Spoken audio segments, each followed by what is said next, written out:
Good evening, ladies and gentlemen, and thank you for coming tonight.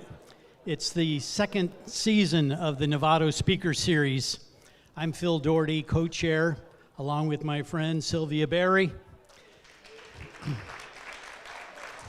We and the team are very excited about the programs we have this season, especially tonight. So glad and thankful that you're here. It's going to be a special evening. Before we get started, I want to recognize some people in the audience.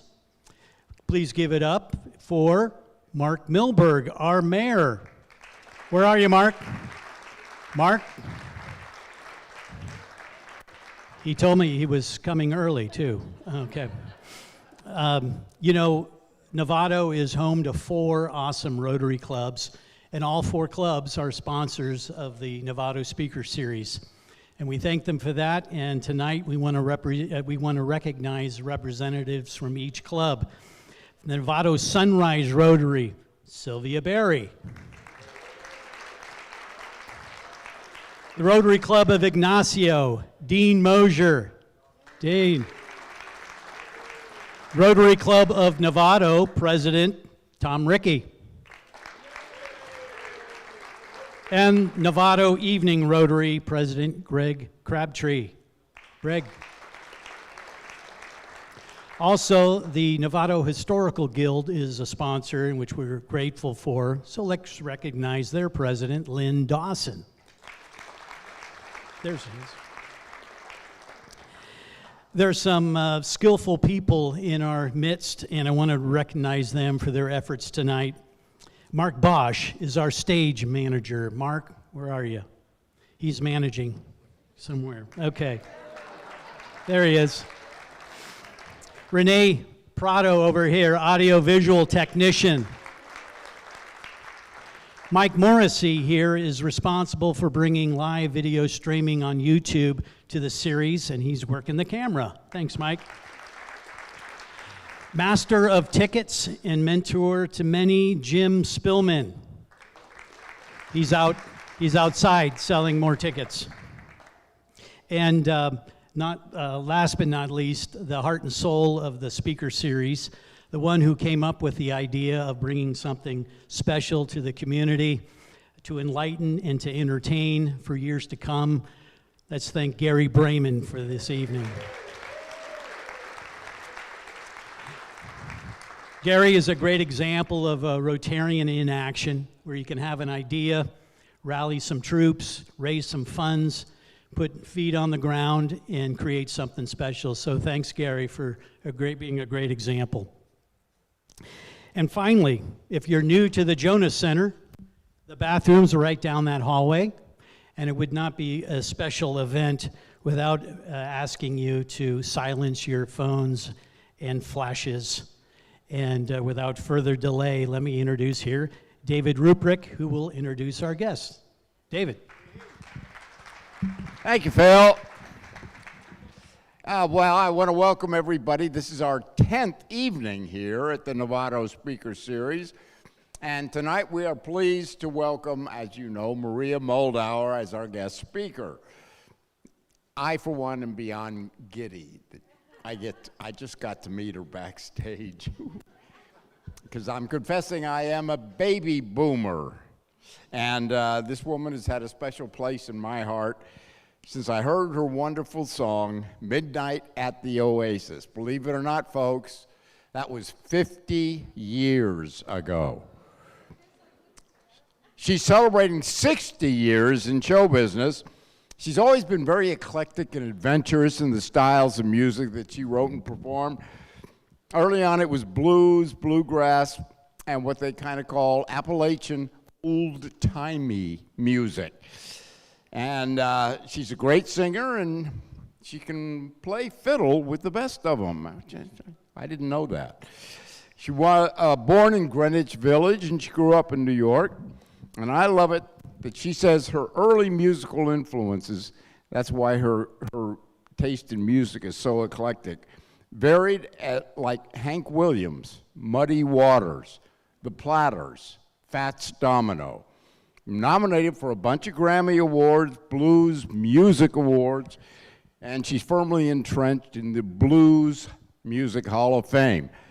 Now, she's performed at Carnegie Hall. She's performed at a concert in Central Park all over the world. She's still going strong, as you're going to see. But tonight we're going to change up our format a little bit. We're going to get to know Maria through her music and conversation. So to get us going, we have award-winning journalist, I'm sure some of you know him, if not all of you, Paul Liberatore. Yay!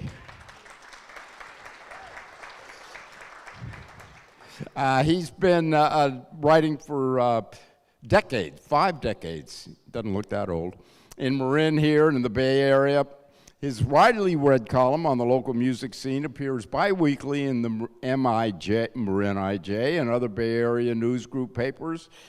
He has been with the Marin IJ and the San Francisco Chronicle, interviewed hundreds of musicians and artists, and just like tonight, Paul has had on-stage conversations with B.B. King, Star Trek actor William Shatner, and folk icon Joan Baez. So, Paul and Maria, the stage is all yours.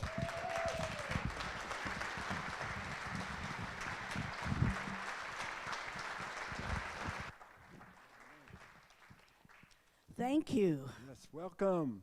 Welcome, everyone. So tonight, and people online as well, watching online. Tonight, we're here celebrating the 50th anniversary of Midnight at the Oasis. The Grammy-winning single that ensconced Maria Maldaur in the hearts of baby boomers everywhere. Some of whom are here tonight. Took the words right out of my mouth. I'm looking out. I think some of you people can probably relate, you know. What one reviewer said, not me, but one reviewer said about that song, so sensual and evocative that it may be responsible for the most pregnancies from a record in the mid-'70s. So this is the last stop on Maria's way past midnight tour. She's been traveling all around the West, singing her timeless music for all her fans. But you know, I want to make a point of that Maria is a lot more than that one song, Midnight at the Oasis, although that's what she's best known for.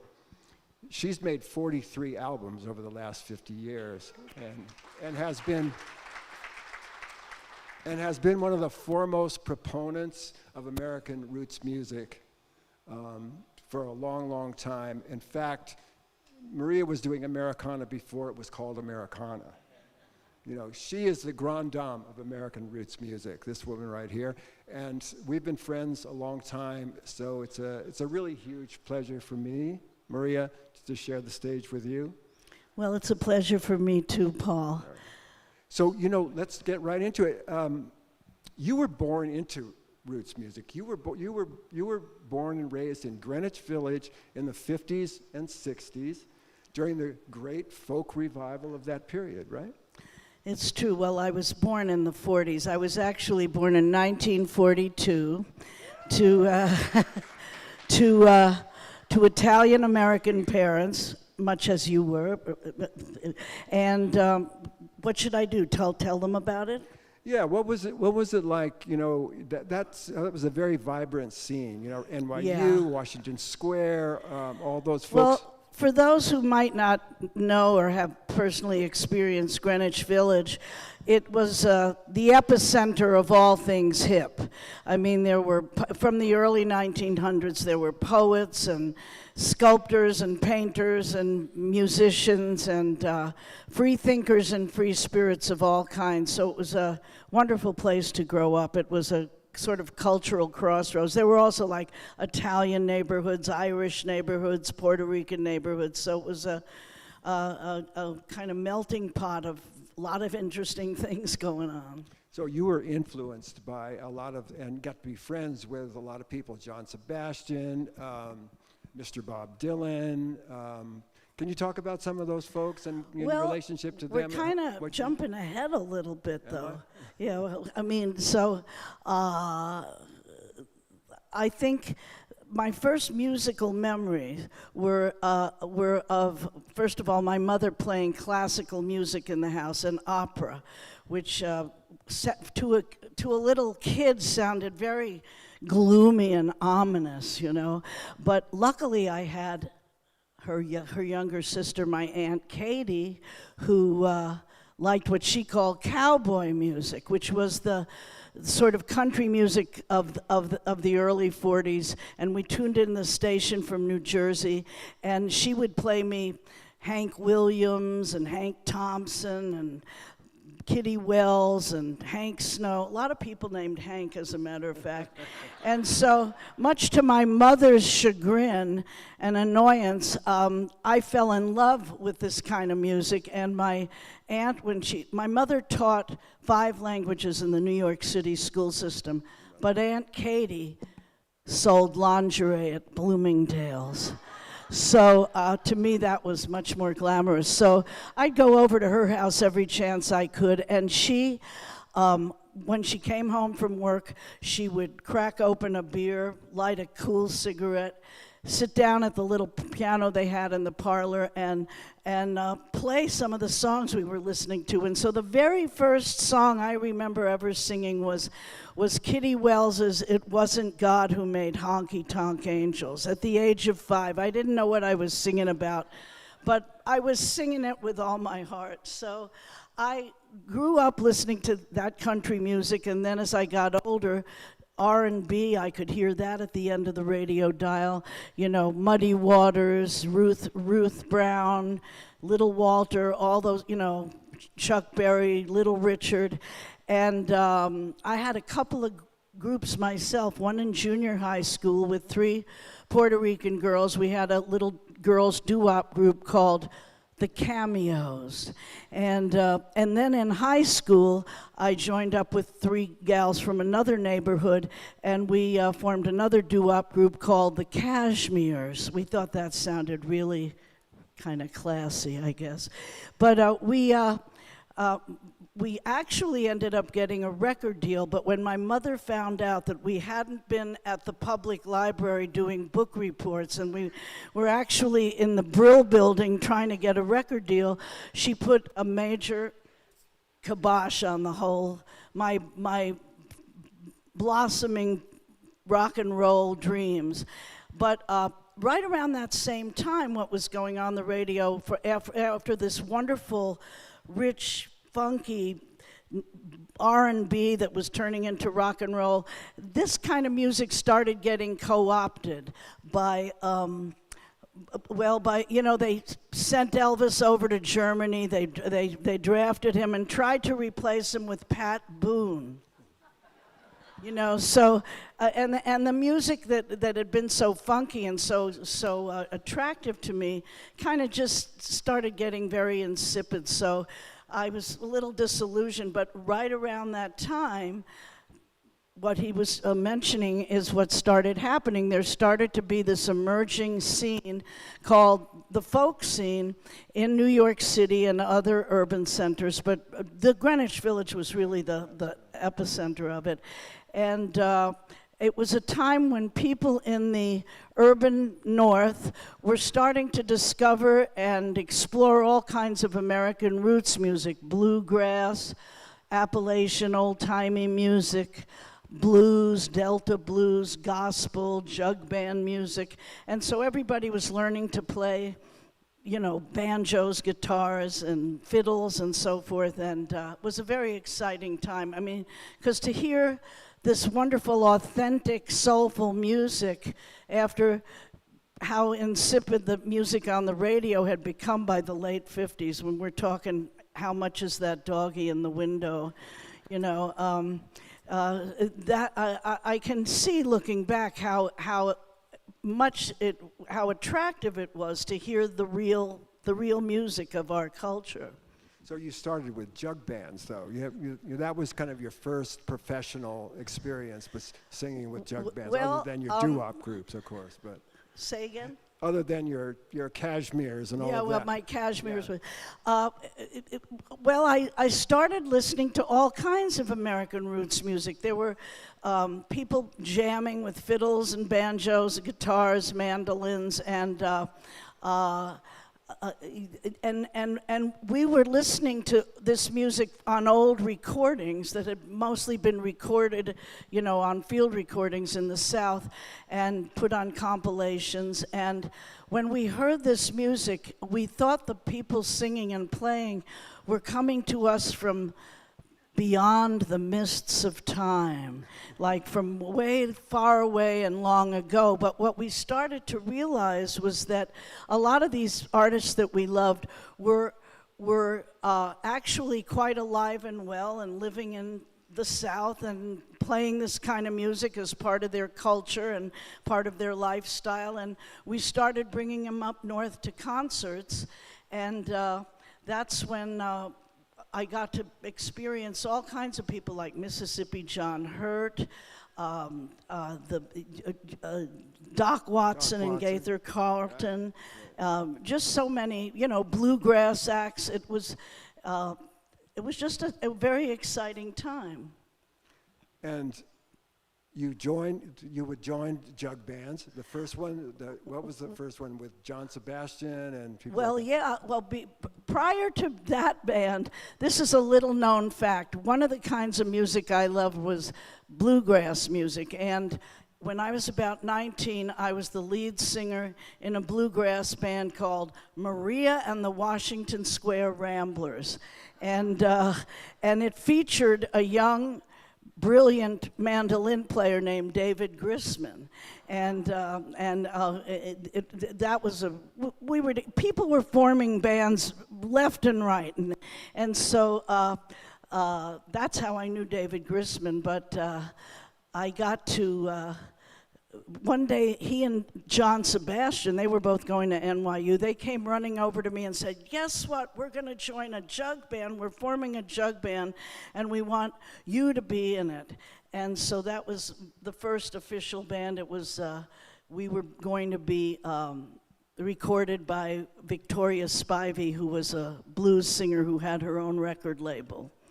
And that was my first jug band experience. And then you went to the Jim Kweskin jug band after that, which was a better. Yeah, well, what happened was, we were 13 people in the Even Dozen Jug Band, and we were making a record, but a band that already existed that had recorded an album in Boston, which was another center of the folk scene. They were called the Jim Kweskin Jug Band. And as it turned out, they came down to the bitter end and were playing a 3-week stint. In those days, nowadays it's like you do one gig a night and move on to a different town. But back in those days, you got to play a place sometimes two weeks at a time. So John Sebastian took me to see the Kweskin Jug Band at the bitter end, and there was this really handsome, blue-eyed blues singer named Jeffrey Muldaur, and well, the rest turned out to be history. After a couple of months, I went to Boston to be with him, and very shortly thereafter, I was invited to join the Kweskin Jug Band. And the first song you recorded with them was one of our first songs tonight, but tell us a little bit about the song that you're going to do first. Oh, okay. Well, I had one night when I was hanging out in the village, someone played on the jukebox the B-side of Peggy Lee's Fever, and I just loved the words. I just thought it sounded so cool, and it was written by Lieber and Stoller, who were a great songwriting combo who wrote tons of songs that you've probably heard, like Get a Job and many, many tunes. But I love the songs, and I wrote down the words, and I went home. I had bought a little nylon string guitar by that time, and I started plunking around with the guitar, and I started learning to play it, and I put together this little sort of R&B groove to it, And I think this means I'm supposed to Yeah, go. but let me just tell you, whose favorite song was it? Pardon? Bob Dylan's favorite song. Oh, that's right. I started playing it at parties and at hootenannies. That's what we called open mics back in the day. People got together and just sat around in a circle, and each person would do one or two tunes. And so there was a young man who had just blown into town by the name of Bob Dylan, and he liked that song too. He'd say, "Hey, Maria, why don't you play that I'm a Woman song?" So I did, and people liked it. And now you will. I'm going to sing it for you now.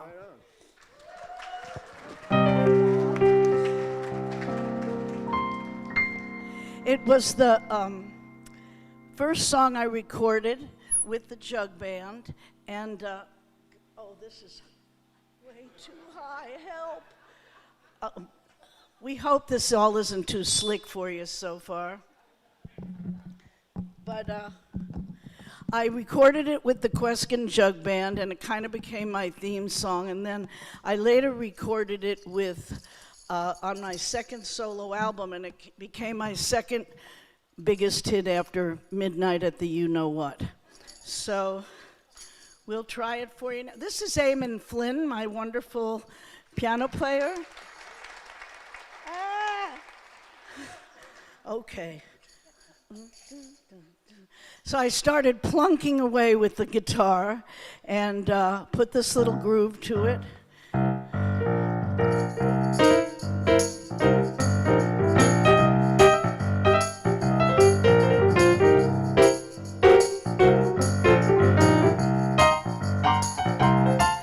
Well, I can wash out 44 pairs of socks and have them on the line. You know, I can start you down 2 dozen shirts for you can count from 1 to 9. I can slip up a great big, dip up a lot from a dripping scan. Throw it in a skillet, do my shopping and get back for it melts in the pan. 'Cause I'm a woman, W-O-O-M-A-N. Let me tell you again, I'm a woman, W-O-O-M-A-N.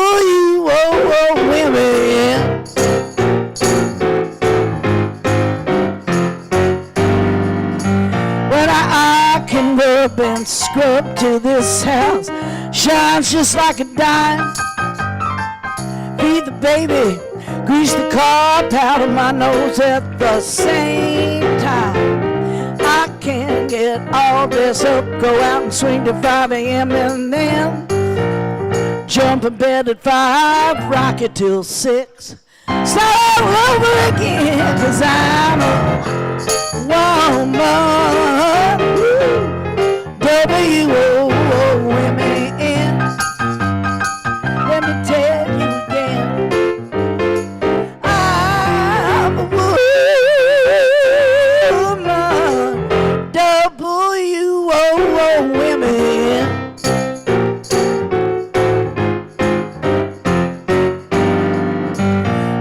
If you come to me sickly, you know the mama gonna make you well. And if you come to me all hexed up, you know mama knows how to break your spell. If you come to me hungry, I'll feed you full of my grits. If it's loving you want, I'm gonna kiss you and give you the shivering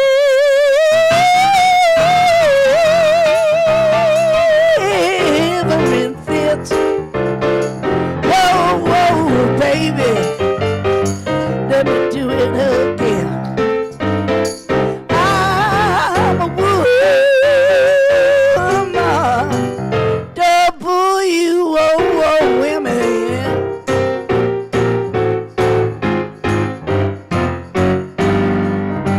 When I got a $20 gold piece, says there ain't nothing I can't do. I can make a dress out of a feed bag and make a man out of you. 'Cause I'm a woman,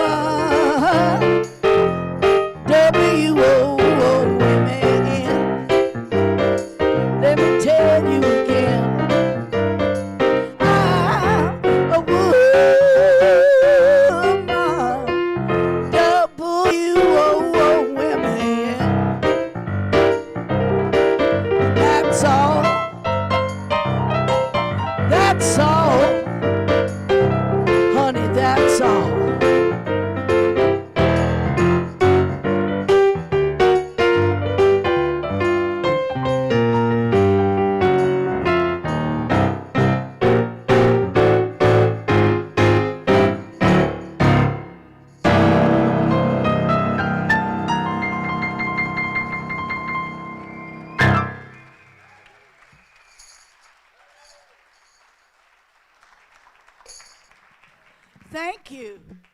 Now I'll go back over there. Over here. Back over. You get to do all the workout, and I get to sit here and just enjoy the whole thing, so it's cool. So, Maria, you may not write your own songs, but you've always had impeccable taste in picking songwriters. You know, you put 43 albums, you've got a lot of great songs on those albums. Yeah. And so can you talk a little bit about some of the songwriters you've worked with, some of the ones you've admired, some of the ones that have influenced your career? Well, you know, like you said, I didn't write my own songs, but what I did was I decided to make it my business to find out who all the good songwriters in this country were and get their phone numbers. And so early on, there were, well, first we were listening to very traditional music, and but there was all, and you know, people in various genres I mentioned, but there was also a strain of the music, of the folk music scene, where people were starting to write very original, very creative songs. Of course, Bob Dylan stands out head and shoulders above everyone else, and then there's everyone else. And let's see, so many great songwriters. Wendy Wallman was one, and David Nichtern was a young budding songwriter who wrote Midnight at the Oasis and several other things I've recorded over the years. And there was a couple of sisters from Montreal. They were French Canadian, and they were called the McGarrigle sisters, and they wrote gorgeous tunes that were unlike anything anybody else was writing at the time. It was almost like their stuff sounded like something from the 1800s, that, you know, like a parlor song that Stephen Foster might have written or something like that.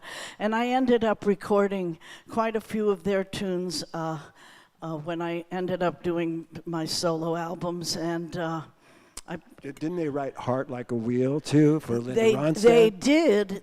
Well, when I recorded the first song I recorded of theirs was called The Work Song, which we're going to do for you in a minute. And I had Linda Ronstadt come to the studio to sing that with me, because she has we just know each other forever, and she, you know, sings gorgeous harmonies. And so she met the McGarrigles, and through that she recorded one of their songs called Heart Like a Wheel, and that ended up being a double platinum album for her, and she invited me to come sing harmony on that song. I'm sure that's why it went double platinum. But anyway, yeah, she's been a fan of theirs for years too. Yeah. And so you recorded this on your... We put this on my first solo album. The Work Song. Yes. And what we did was choose a few songs for the tour we just finished, and for this evening that were favorites according to our fans and people that have been listening to us for years, that are favorites that they still love to hear. So should I do the work song? Let's hear the Work Song, yeah. Go to work.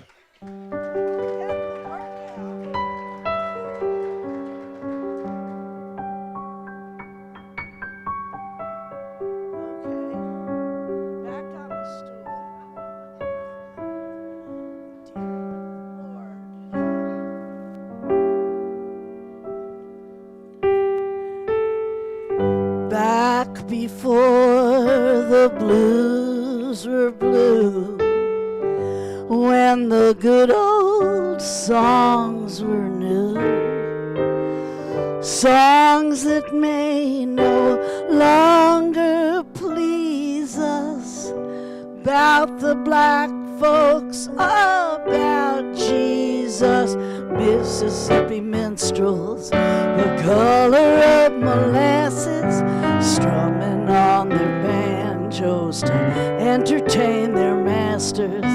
Some said garbage, others cried art. You couldn't call it so, Lord, you had to call it hard. Oh, backspoke bending, holes to plant the seeds. The owners ate the cane, and the workers ate the wheat. Putting wood in the stove and water in the cup. You worked so hard that you died standing up.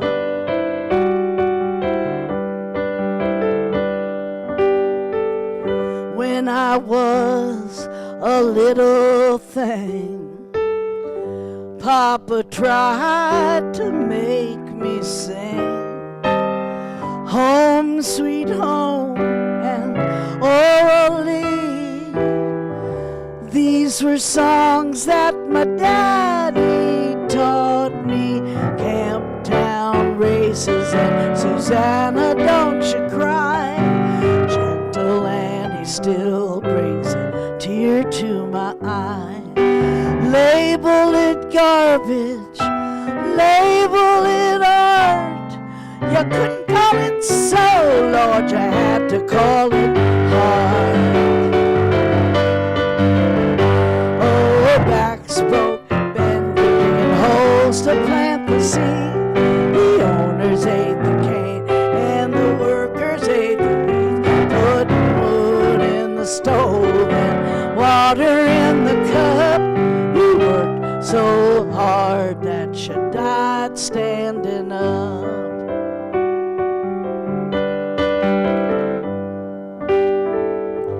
Sing me songs about days gone by. Make me laugh and make me cry. Break my female heart in two. Sing me songs that say I love you. Lower your eyes, raise your hand up to your breast. Sing me one about the sun setting in the west.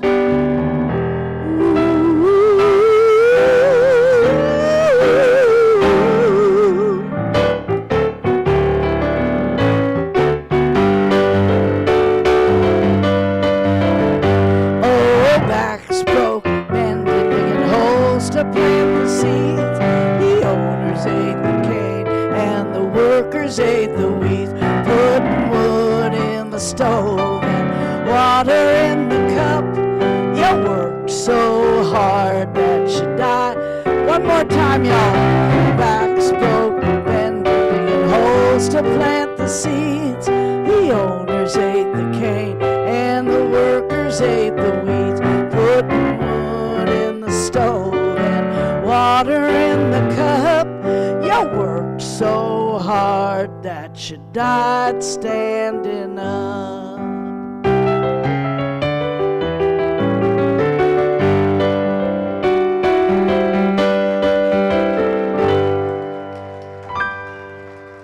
Thank you.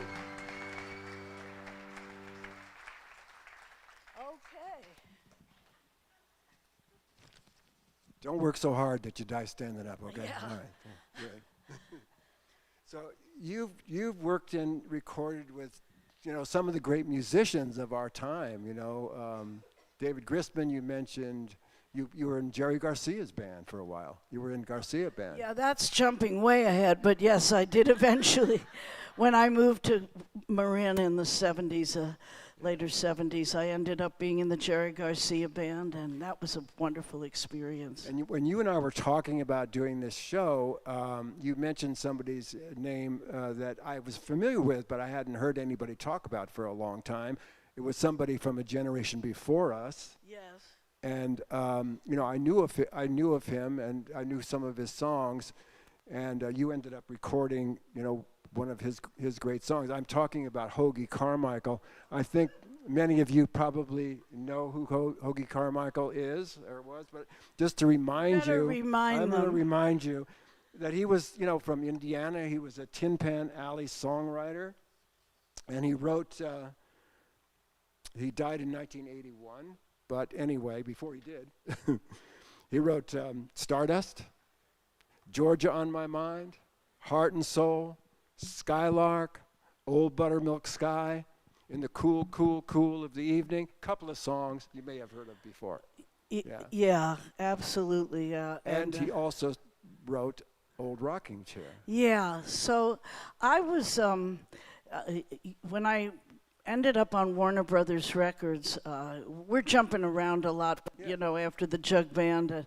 I was mostly in bands, but in the early 70s, I got the chance to record for Warner Brothers, and the beauty of that was those were the good old days where money was no object, and you could they'd give you as big a budget as you might need, and so I could always ask for whatever musicians I might want to have on any particular song. I work with people like Ry Cooder and David Lindley and just so many, Dr. John, a lot of wonderful musicians. And one of the kinds of music I always loved was early jazz. And on my second album, I had done some jazz swing tunes, and I asked to have the amazing jazz band leader Benny Carter come and do the arrangements and play, and he was, for those who don't know who Benny Carter was, he was right up there with Duke Ellington and of the same era, and he led a lot of big swing bands in the 20s and 30s, and also was a great jazz composer, played great alto sax and cornet, among a couple of other instruments that he played. And after that era, he had moved out to Hollywood and ended up doing probably hundreds of movie scores. So when I heard he was out there, I of course asked for him, and he always brought like an amazing band of the who's who of jazz players of the day. And so on my third album, I decided to do this song by Hoagy Carmichael called Old Rocking Chair. And Benny thought it was a good idea, and so I was at his house rehearsing one day, and he said, "You know, Maria, I'm just thinking of something. Hoagy Carmichael is alive and well, and he's living right here in the Hollywood Hills, and why don't we call him up and see if he'll come down and play piano on the recording?"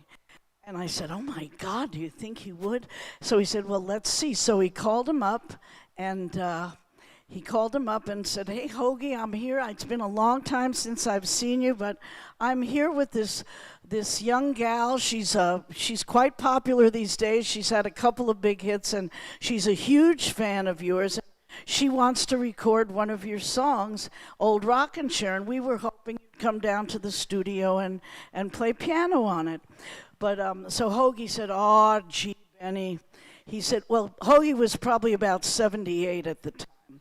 He said, "Gee, Benny, that's so nice of you to ask." He said, "But," he said, "I don't really play the piano anymore." He said, "You know, I'm getting on in years, and I've got the arthritis real bad, and I don't think it would be a good idea to play on a session." So Benny didn't want to, pressure him or anything. So he said, "No worries, we'll get Roger Kellaway to play on the session. But why don't you come down the day we're recording? I know the guys would love to see you. It's been a long time since you come around, and this young gal would love to meet you." So Hoagy said he would. So come the day of the recording, here comes Hoagy to the studio, very nattily attired, really sharply dressed, with a little silver hip flask of something or other in his back pocket. And on his arm was a bleach blonde, a younger woman of about 70 or so. And they came, and everybody was so excited to see him, and I was introduced to him, and we were all, kind of chatting with him. And meanwhile, the producer was going out of his mind to think that Hoagy Carmichael was there in the studio and he wasn't going to get to hear him play or sing.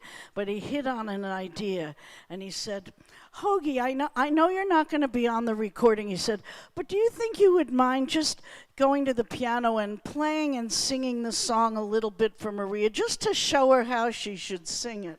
And so Hoagy took the bait, and he sat down at the piano and started to play this song. And the song Old Rockin' Chair is about getting on in years and becoming housebound and kind of basically living out your days sitting in a rocking chair waiting for that sweet chariot to come and take you home. So he started to play, and it was just gorgeous, and we were all sort of gathered around the piano, and it was like all of a sudden magnolia petals started floating out of the piano, and it was like all of a sudden we weren't in downtown Burbank anymore. We were somewhere in the deep south on a veranda listening to this beautiful music.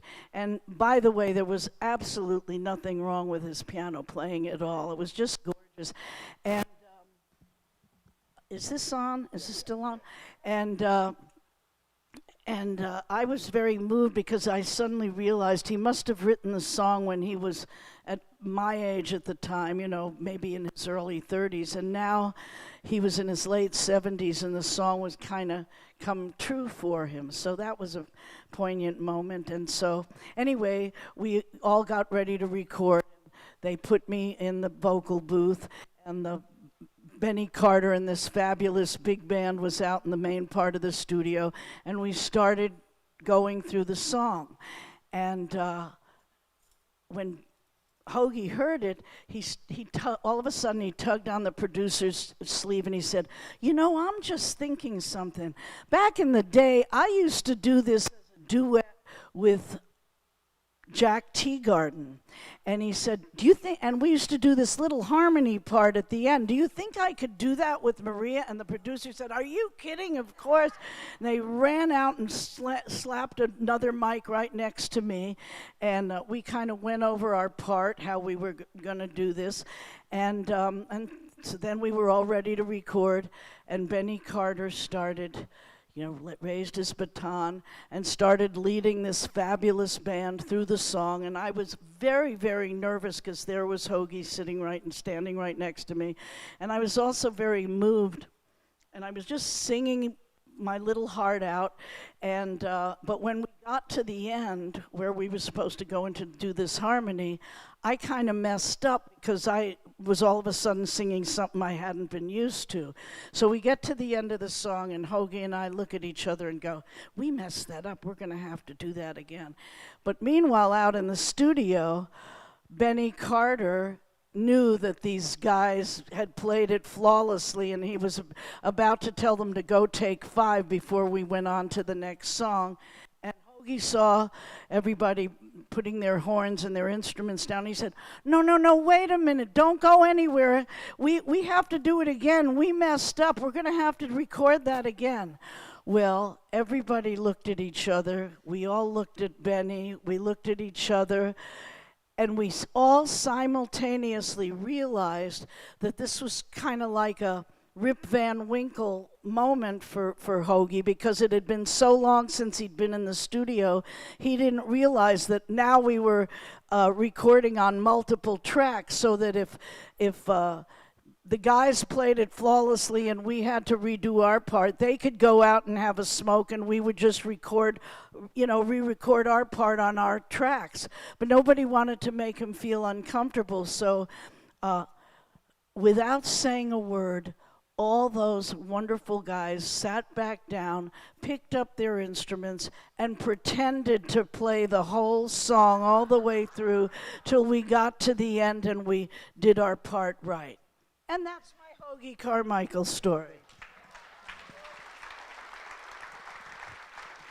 And now I'll sing.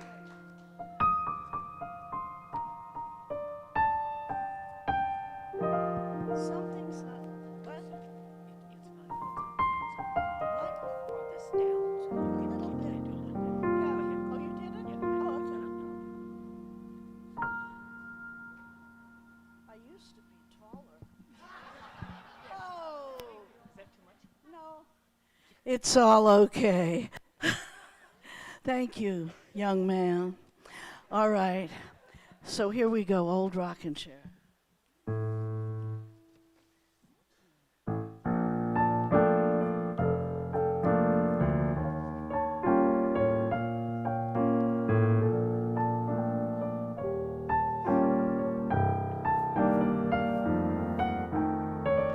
Old rocking chair's got me, cane by my side, fetch me that gin, son, for I tan your hide. Can't get from this cabin, ain't going nowhere. Oh, just set me here grabbing at the flies buzzing round my rocking chair. My dear old Aunt Harriet, how long in heaven she be? Fetch me, sweet chariot, for the end of these troubles I'll see. Oh, rocking chair gets it. Judgment day is near. Chained to my rocking chair.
Fetch me that gin, son, for I tan your eye.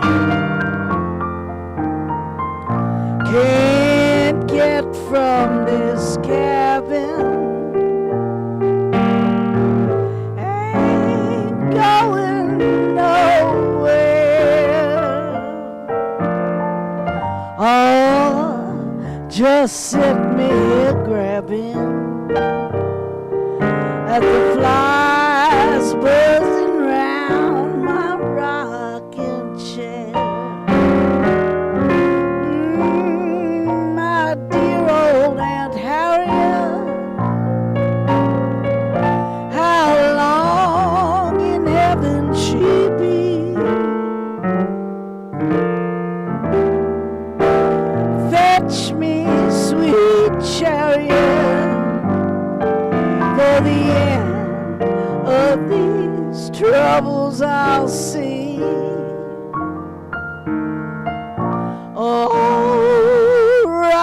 check gets it.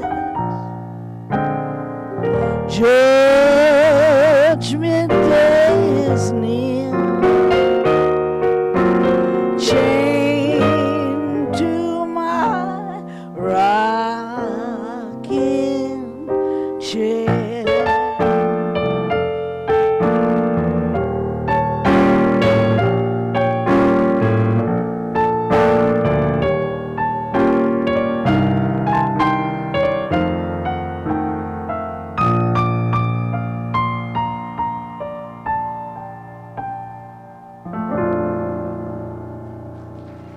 Thank you. Thank you. Eamon Flynn on the piano, ladies and gentlemen. I don't know if they announced it, but I'm going to announce it. Please don't take any photos. You know, it's so distracting to me. At my age, I need every little brain cell I have to remember what we're talking about and so forth. So I don't know why you'd want to take a photo of this old broad anyway. But if so, you can just come over to the CD table later, and I'll be happy to grin at you then. But it's just terribly distracting.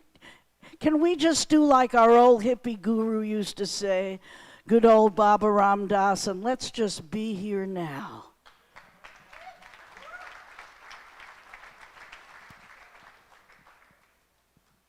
Okay, you're here now. Okay. I'm here now, and you're turning me up, please. Thank you. Yeah, I think Hoagy would be very proud of you after that Thank rendition. you, darling. And I'm really digging the photographs of the session. Oh, yeah. Those are very cool. Thank you. Leslie put those together, right? Okay, very nice. Thank you. Okay, this is the point in the evening where we talk about Midnight at the You-Know-What. Uh-oh. Yeah. Uh-oh. Yeah. And, you know, to me it illustrates the random kind of nature of show business, you know, how things work. You can make all the plans. I'm going to be a star. I'm going to do this. I'm going to do that. You can be very calculating about it. But in the end, you know, it just sort of happens, Happenstance. right? Yeah. Happenstance. Can you talk about the happenstance of Midnight? Okay, well, in 1974, late 1973, I had the chance to go out to Hollywood and do my first of what turned out to be 5 albums for Warner Brother Reprise label. And before that, I had been in the Queskin Jug Band, as I had mentioned earlier. And then after that band had broken up, in 1970, my husband Jeffrey Muldaur and I moved to Woodstock, New York, and made 2 albums as a duo act for Warner Brothers. And but in late 1973, our 9-year musical and personal partnership had pretty much, that was the end of it. And he jumped into his Blazer. He bought himself a new Jeep Blazer and blazed out of the driveway and went and joined the Paul Butterfield Band. And they changed the name to the Better Days, and they made a couple of great albums, and it was just like real hardcore electric blues, and it was fabulous. But meanwhile, I was left standing in the driveway thinking, well, I guess I'll get a job as a waitress now. But as luck would have it, the president of Warner Brothers reached out to me and said he was very interested in me making a solo album, which I had never had any big designs about doing. It wasn't like I was sitting here saying, God, I wish this guy would leave so I could have a solo career, you know. So, but I said, okay, because it, you know, the idea of being in California in the winter instead of in Woodstock, where you know there's blizzards every other day and you have to dig your way out of the driveway. So I said, okay, I'll go out there and do that. And that's when I found myself in the studio with all these wonderful musicians I've been talking about. And I did a very eclectic album. I did some very traditional songs like a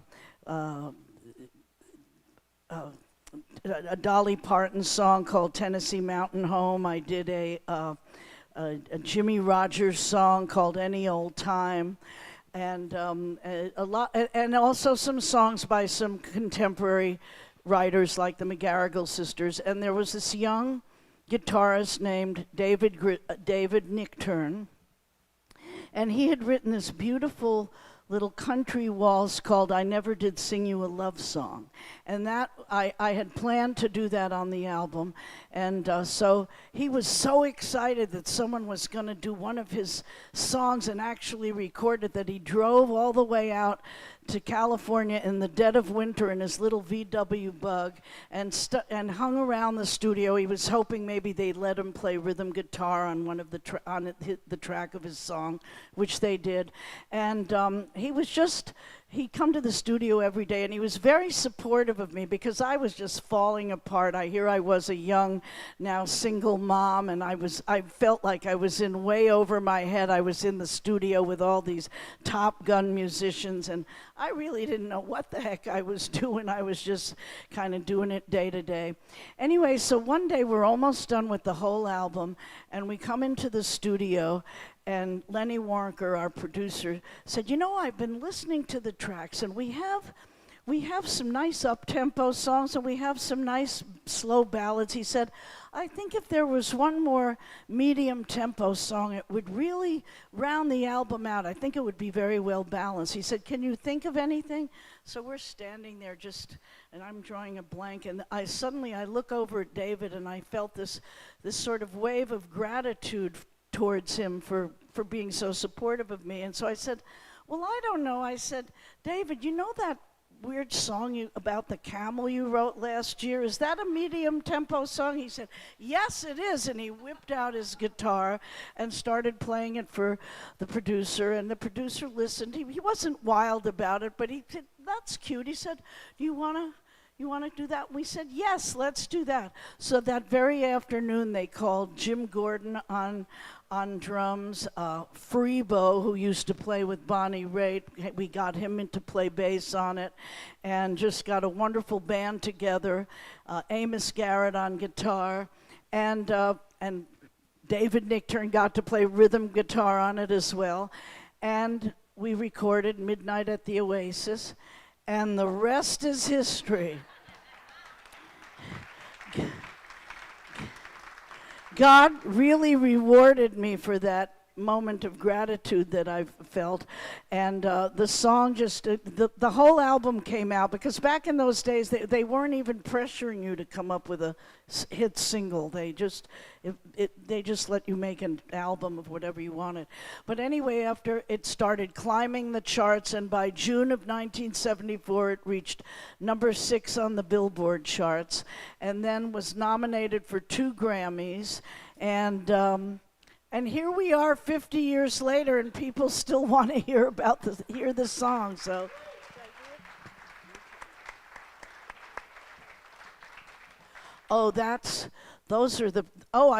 did I mention being on the cover of Rolling Stone? Because that's the centerfold.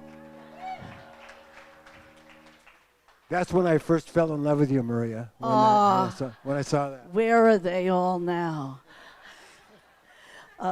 And what an actress. I was so scared of that camel, you have no idea.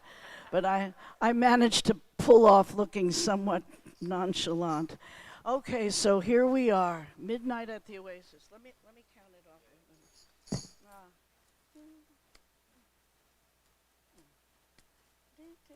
Something like that. If it's wrong, we'll just start again.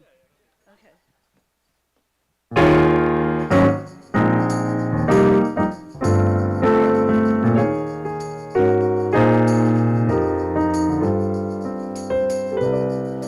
Midnight at the Oasis, send your camel to bed.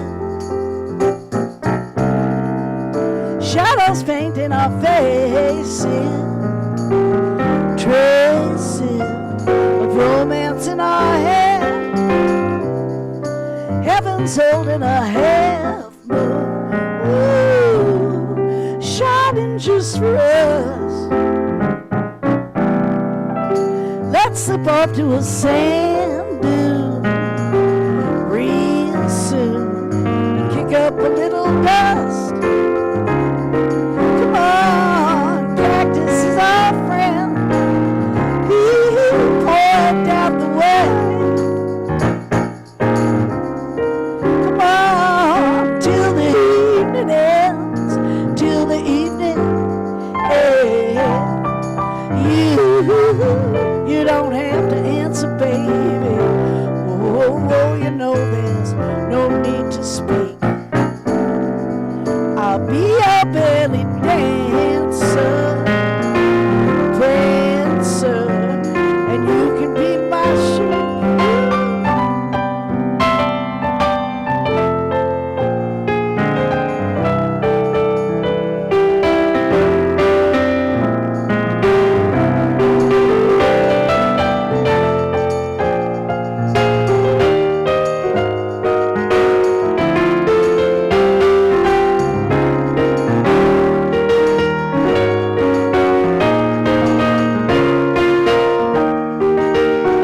I know your dad is a sultan,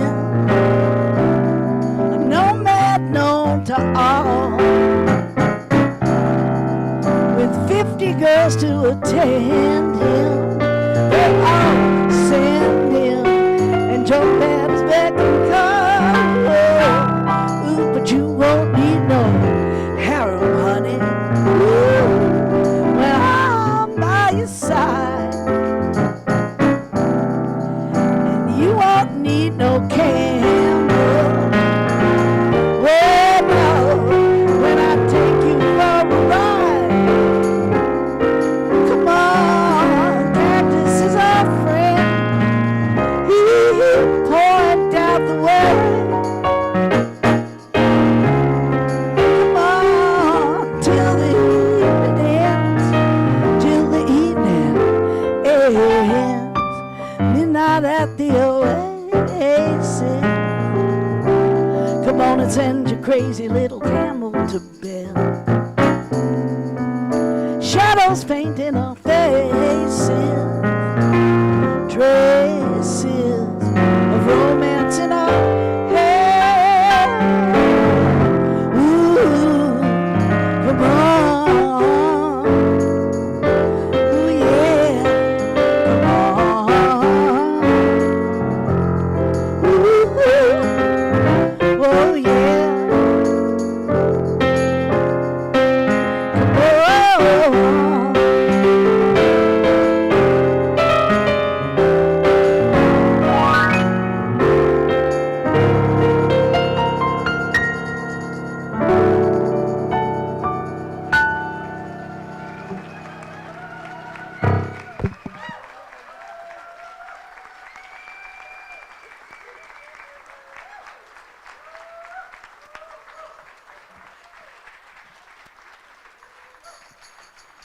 Go figure, a song about a camel. Those pictures, those are Annie Leibovitz photographs, right? Yeah, those Wow, were. those are that great. She took us out to this big game farm outside of Hollywood where they kept all the animals for all the movies, and the name of the camel was Rosie, and she was very mean, but I managed to look nonchalant nonetheless. And that was Jenny up there, right, with you? That was my daughter Jenny, yeah. who now has a wonderful singing career of her own. Yeah, she's great. She's great. So how do you follow Midnight at the Oasis? You know, what do you do after that? What's the next? You know, where do you go from there? Well, so, yeah. So where do you go from there? Well, the Warner Brothers was as surprised as anybody else that this odd song, because there's really never been one like it before or since, you know, got to be so popular and stay on the charts for months and months. But after a while, the DJs started, after it had been on the charts for months, DJs started reporting in that there was another song on the album that was starting to get even more requests. And it was a song that another great artist that I got to work with, Dr. John, had come into the studio one day and he said, "Hey, Maria," he said, "I got a cool song for you."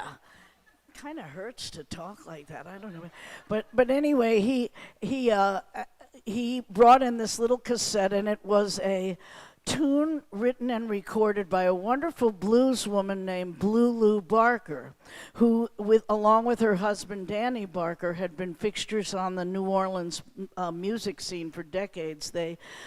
He had played rhythm guitar with Cab Calloway and Louis Armstrong, and then they'd gone up to New York, and he backed up Billie Holiday for quite a few years, and so and they recorded and quite a few tunes, and this one, which was called "Don't You Feel My Leg," and so we decided to do it on the album, and subsequently, you know, the DJs are saying, "We're getting a lot of requests to put this one out."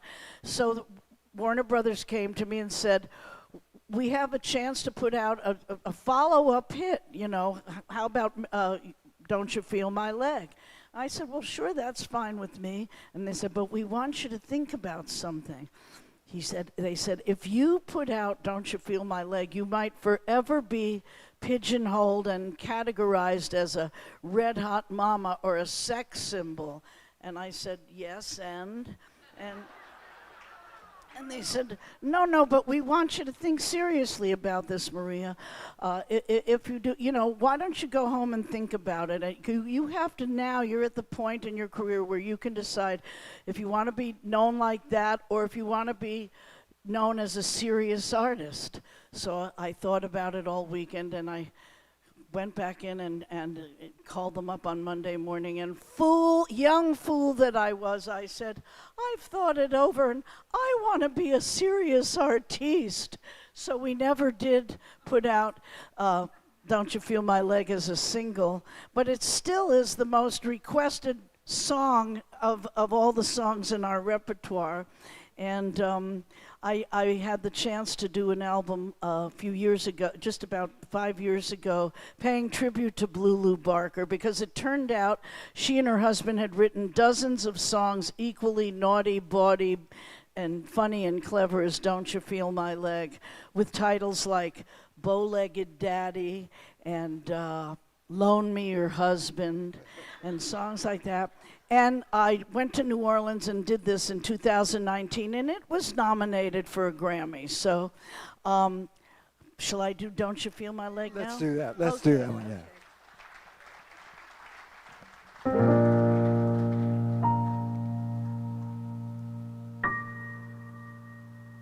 And back on the chair. Okay. I'm back in the saddle again. Okay. Are you having a good time so far? Okay. I've never done anything like this. It's kind of fun. Okay. So you know how to do it, baby.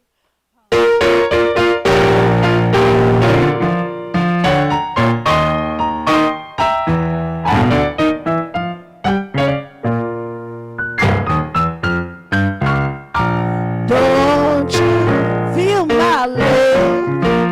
Don't you feel my leg? 'Cause if you feel my leg, you just might wanna feel my thigh. If you feel my thigh, you'll wanna go too high. So don't you feel my leg? Don't you buy no ride, baby, don't you buy me no ride. 'Cause you give me some whiskey, I'll put a lampshade on my head and get too frisky. Then you'll be in for a real surprise. So don't you buy no ride. Now look here, you said you'd take me dancing, buy me a little glass of wine. But all you men are all alike, you all just got one thing on your mind. You said we'd have a ball and have a perfectly respectable time, but what I got is mine, all mine. Don't you feel?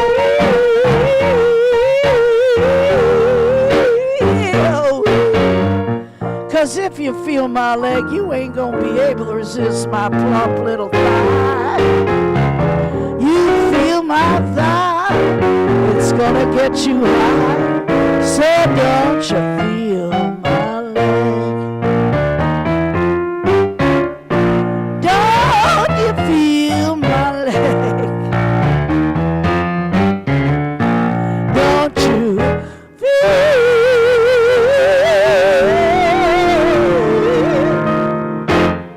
I love to do that. Remember how the late, great James Brown, may he rest in peace. Remember how we always used to go, hit me, band? It gives you a feeling of power. Watch this. Talking about my plump, yet oh so firm. I mean my silky smooth. I mean my luscious, satiny. I mean my fine Italian.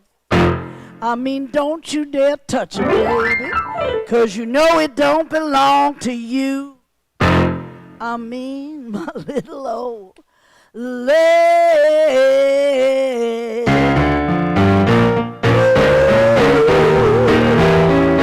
Whoa, whoa, no.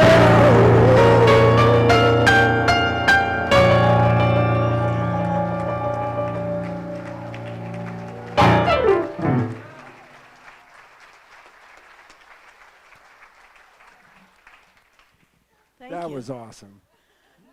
I don't know. You're amazing, Maria. You're amazing. Oh, shucks. Yeah, yeah.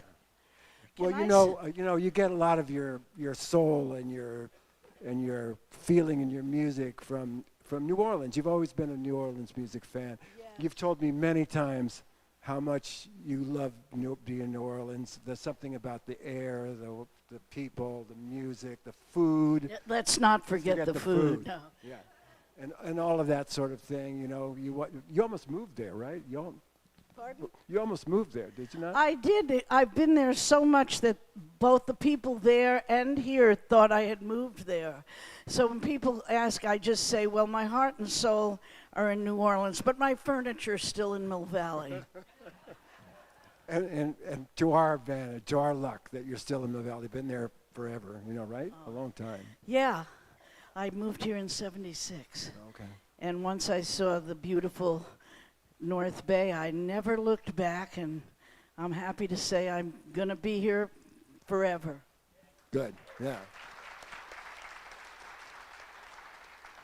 So on your latest album, Fast forward 43 albums. 43 albums, to an album that you recorded with a New Orleans band. Can you tell the story of discovering this band that you played I with? will, and I also, while we're talking about albums, I want to mention that we just happen to have brought some with us here tonight. If you are interested after the show, you know, a lot of the record labels I've recorded for over the years don't even exist anymore.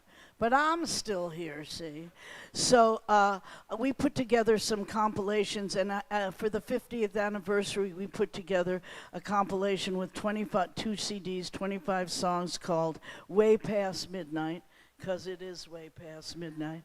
And we also have a gospel compilation, a blues compilation, jazz, whatever you want. No rap, though. No rap and no hip-hop.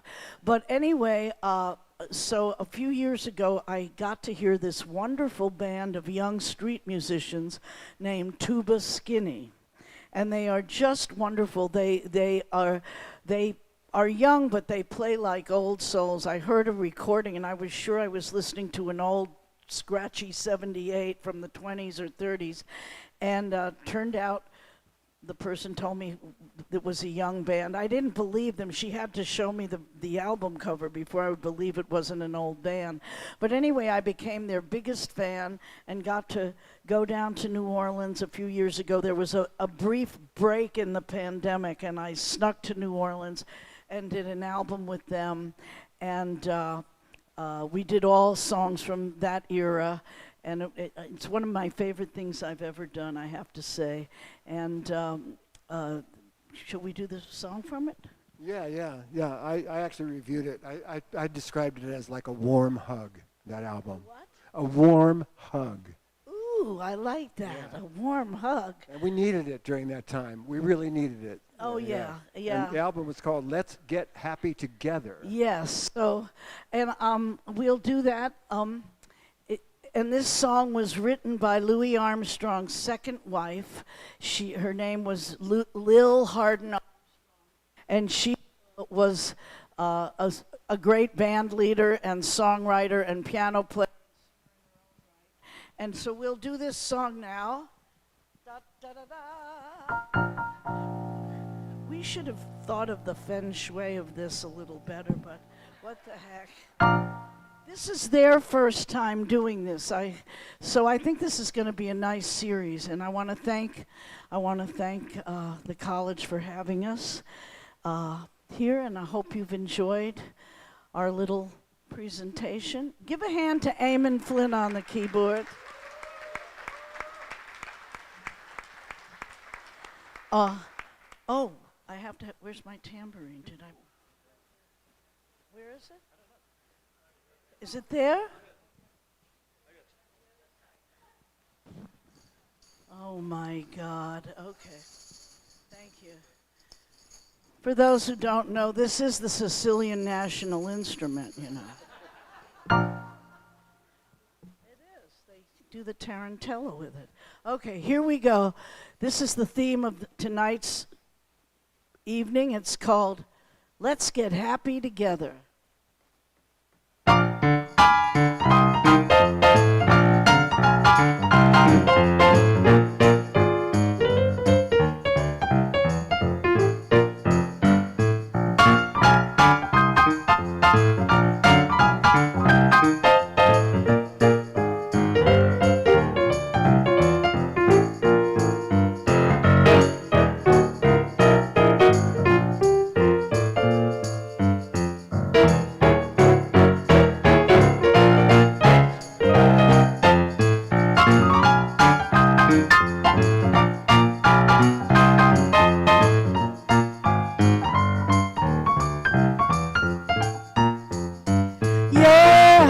So am I.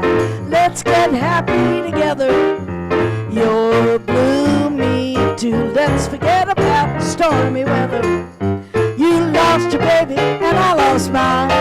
I got a nickel and you got a dime. We're gonna drown our troubles in wine and we'll be happy together.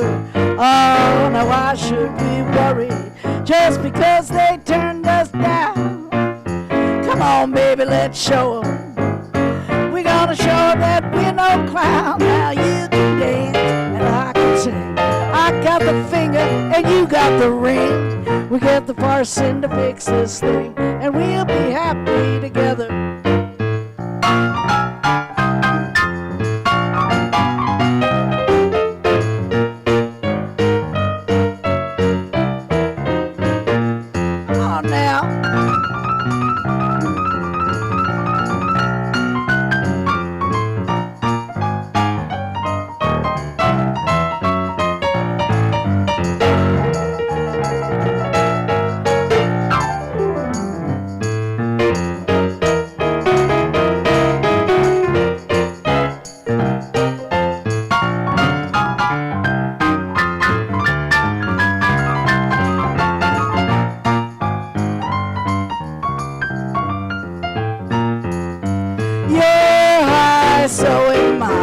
Let's get happy together.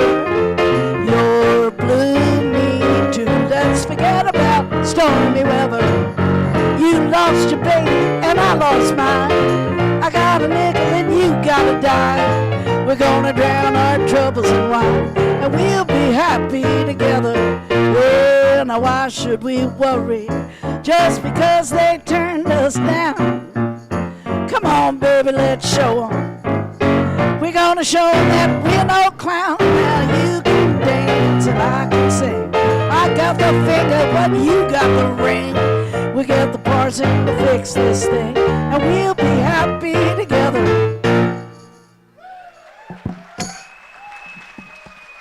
Maria Maldaur. Thank you. Thanks for coming. Thank you, Paul. Thank you so much. Thank you.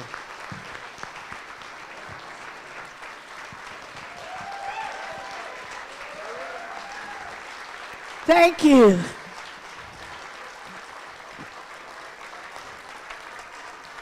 Thank you, Paul, Maria. And we have a little surprise, too, for Maria. We have a cake, the 50th anniversary of the Oasis cake. And Maria, maybe you can cut the first slice there, but it'll be in the back for everybody to enjoy. Can't let you go without telling you what's coming up. We have another event in January. And what we like about this season is that we have 4 very different events and speakers. And oh, look at that. A slide with QR codes where you can buy tickets. January 23rd, Alex Filipenko world-renowned astronomer, a professor at Berkeley, and we're so delighted he agreed to come and talk about the Webb telescope and show us some pictures. April 24th, Eric Schmidt, four-time Pulitzer Prize-winning journalist with the New York Times and a Council on Foreign Affairs member, and he's going to talk about America's role in conflicts around the world. And finally, in July of next year, we have Keena Turner.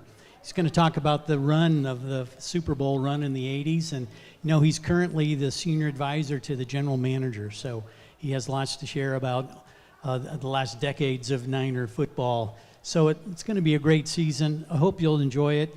Those of you who bought event tickets tonight, we're still selling the season at a discount. So Jim Spillman, would you wave your hand here, Jim? See, yeah, the big hup in the back, Jim, he'll arrange that. Those of you who bought season tickets, thank you very much. We'll see you in January. Thanks again for coming, everybody.